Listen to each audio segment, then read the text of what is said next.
On that note, I wanted to speak to my topic today for the khutbah on the importance of a concept within the Islamic tradition which is beginning to deteriorate, particularly in our times. And that is this concept of ithar.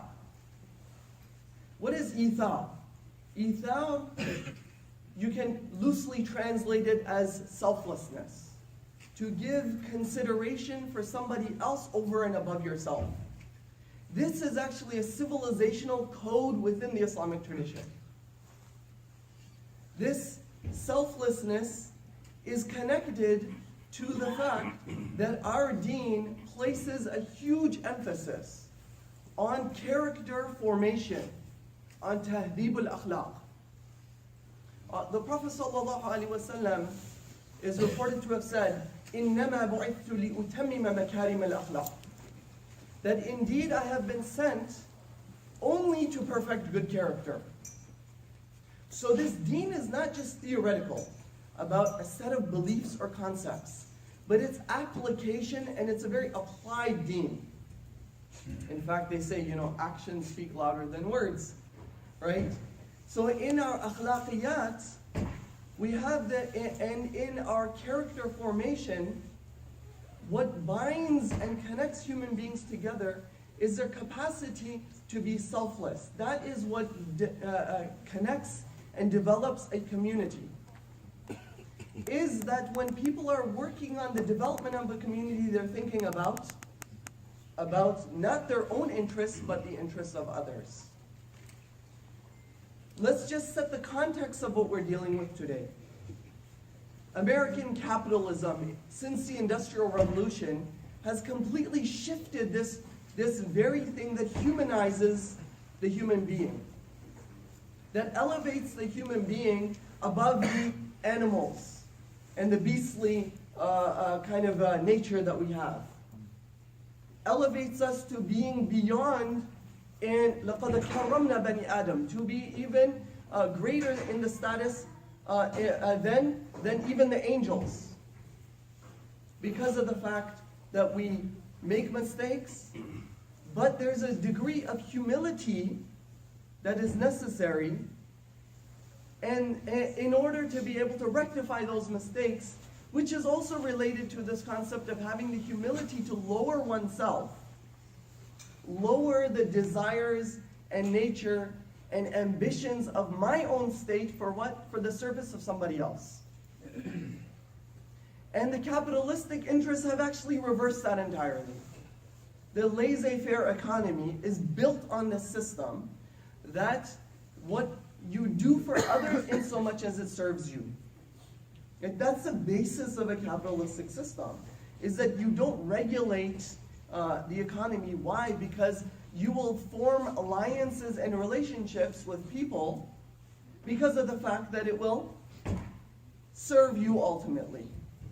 So when you go to the store and you put on a new jacket, winter jacket in this cold weather, and the salesman tells you that you look impeccable, he doesn't care if you look impeccable or not. The idea is that whatever, I need to be your friend in this moment and have husn al-mu'amala, good dealings with you. For what? For the very interest that it's going to serve my pockets. It's going to benefit me. Why is an economy is one gas station not going to knock up the prices all of a sudden in one day to 4 liters or something like that? Because $4 per gallon or $10 per gallon, because of the fact that people will just go elsewhere, right? So we have to work together and set some sort of standard so that everybody can benefit. Otherwise, somebody would say, you know what, I'm just going to knock mine, not make it up, but lower. I'm going to knock it down to $1.25, per gallon. Well, everybody's going to go to them. Sales will rise, but the problem is everybody else is going to come down on them and say, hey, you're messing up our interests and we got to drop our fees. Everybody's going to make less money. So let's work together so that we can maximize what? Profits. But our deen is such that we believe in an akhirah. right? It's a religion in which your actions will have some effect in the akhirah, in the hereafter. So, by being selfless, you are investing in your akhirah. By being selfless, you're investing in your akhirah. The Prophet ﷺ said, لا يؤمن أحدكم حتى يحب لأخيه ما يحب لنفسه. That none of you are believers until you love for your brother what you love for yourself. Now one might think, what is the relationship between Iman, my belief, I believe in a God, I pray, I do the actions, and my dealings with other people? The reality is that in order to be selfless, to give somebody preference over yourself, you have to believe that there's an akhirah. Otherwise human beings won't serve anybody. Because if this is it, the world, and that's it, that's all we got, then I'm looking out for me, trying to maximize my interests. Right? So why would I logically do something for you if it's not going to benefit me at all? So you believe that, wait a minute, there's a God, there's Allah subhanahu wa ta'ala, and there's an akhirah, and there's a hisab. So here's what I'm going to do. None of this matters. I'll give to you, I'll give, I'll put you above myself. Right? This is the civilizational code in which our deen rests upon. And if everybody is serving everybody else's interests, what do you naturally have? You have individuals who don't need to ask for their rights or needs, because everyone else is rushing to serve everybody else's needs before they can even ask for their needs to be served.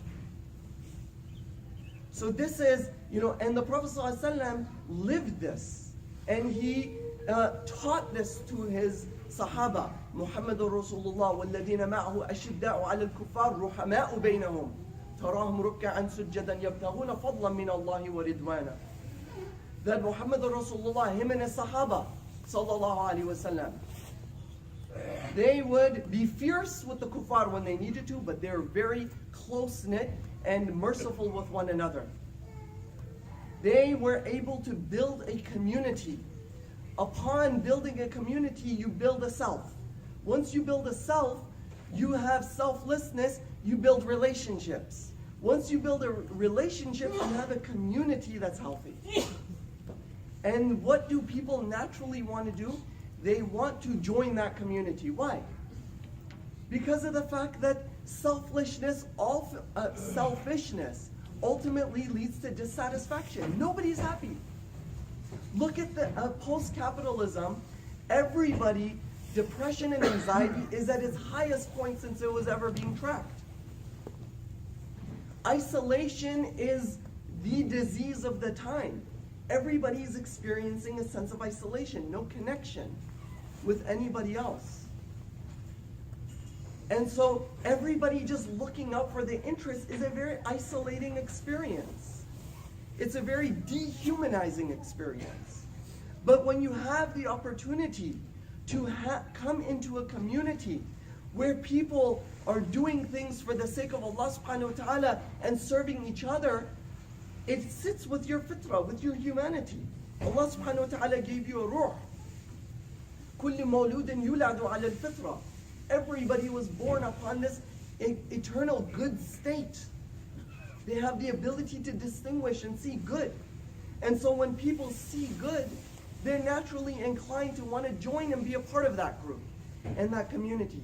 That's why one of the biggest forms of da'wah that we can do, which, the media is doing da'wah against us, right? To say that we are an aggressive people, we are, people that push people away. This was not the nature of the Rasulullah sallallahu alaihi wasallam. فَبِمَا رَحْمَةٍ مِّنَ اللَّهِ لِنْتَ لَهُمْ وَلَوْ كُنْتَ فَضًّا غَلِيظَ الْقَلْبِ لَانفَضُّوا مِنْ حَوْلِكَ.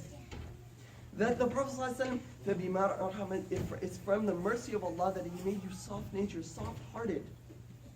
For if He had made you harsh and hard-hearted, then people would never have wanted to come next to you. This is a deen that by our khuluq, by our, إِذَا أَرَادَ اللَّهُ بِعَبْدِهِ خَيْرًا مَنَحَهُ خُلُقًا طَيِّبًا. If Allah wants good for you, then He will give you good akhlaq, give you good character. And so what does good character naturally do? It attracts. It attracts people to them. In fact, modern psychologists find that the irony of selflessness is that by being selfless, you actually gain personal contentment and satisfaction. By being selfish, you gain happiness. Happiness is temporary. It's fleeting. Haha, I'm sitting with this, bunch of wealth, but over time I realize that I'm isolated, that I'm going against my own humanity. I feel a void. But the irony of selflessness is the more that you do for others, the better that you actually feel. Subhanallah. This is built into our tradition. The Prophet ﷺ prophesied this. He said, I don't fear poverty for you. He was sitting with the Sahaba. They had stones tied to their stomachs. What do you mean you don't fear poverty for us? This is a very puzzling thing, right? No, I'm not concerned about you guys getting money. Or I'm not concerned about you guys making it or becoming stable, financially stable.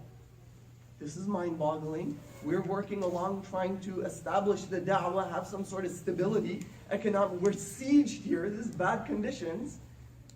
Why aren't you concerned about economic stability? In fact, the opposite. أَخَافُ أَن تُفْتَحَ عَلَيْكُمُ الدُّنْيَا. I actually fear that you will have good times economically. Very puzzling for the Sahaba. What do you mean good times? Why are you afraid we're going to have good times? أَخَافُ أَن تُفْتَحَ عَلَيْكُمْ كَمَا فُتِحَتْ عَلَى الَّذِينَ مِنْ قَبْلِكُمْ. That I fear that the world and its treasures will be opened up for you just as it had been for the people before you. وَتُهْلِكَكُمْ كَمَا أَهْلَكَتْهُمْ. And it will destroy you as it has destroyed the nations before you. Isn't it the case that civilizationally, culturally, socially, we are being destroyed in this modern era? It doesn't matter, you live in Southside Chicago, go to the western suburbs where people live, they got wealth, none of them are happy. All the kids are on, what we call white-collar crime, or on, all sorts of drugs and things going on. People get their PhD, they're not happy. In fact, both extremes. Psychologists find that the more money that you make, the less happier that you get. What you need is stable conditions. That's sufficient.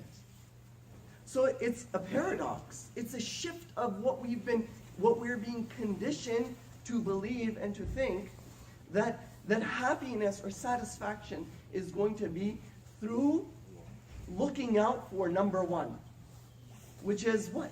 The new generation is all about the me generation, obsessed with me. Look at me. I take a picture of wherever I go and post it on social media. There's an obsession with me. And this is causing incredible sicknesses. The Sahaba didn't live like this. In fact, that Ansari, from the Ansar, the Prophet ﷺ said, who's going to host this man? And he said, I will, Ya Rasulullah. Today we're more like, I don't know, do I have the time, work, schedule, funds? Wait, I got to call and ask my wife for permission, all sorts of barriers to do what? A simple thing. Ali radiallahu anhu used to say that if a person hasn't come to visit me for a week, I would ask, what sin did I commit that nobody has honored me? Nobody's coming to my door. So we are people that served and gave.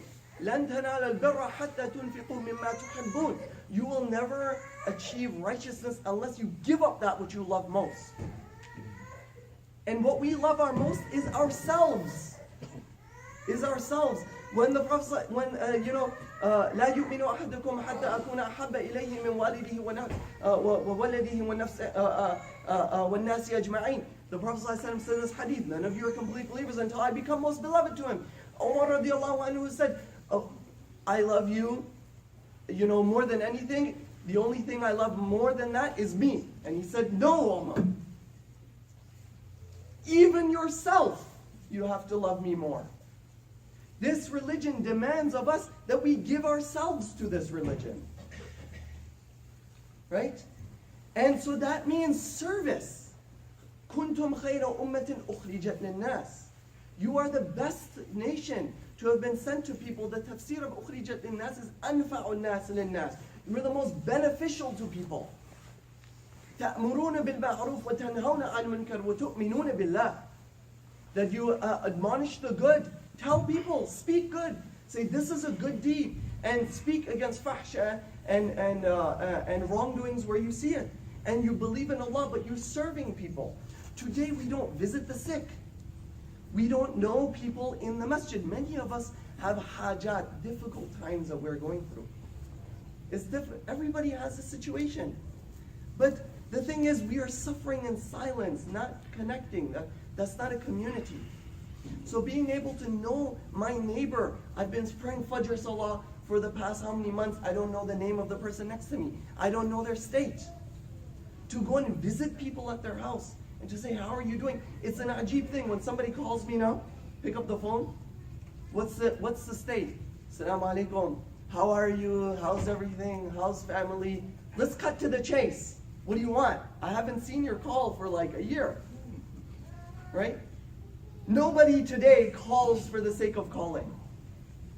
It doesn't happen. It doesn't happen. And when you do it, it has such an impact because it's a thing that nobody does. That's a very human craving that people want. Is connection with other brothers and sisters. When somebody actually does it, it's ajib. Among adolescents, you teach them a little bit of this, and then other adolescents are becoming Muslim. Why? They say, these people actually they're fighting over the bill as to who to pay. Not because it's cultural, sometimes you have that. Brother, I'll take care of it. No, okay, fine, you got it. No, not the weak, inshallah, right?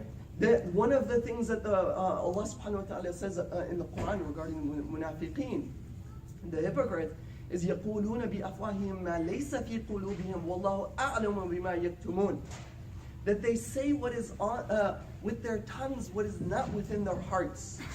And Allah knows best what they conceal.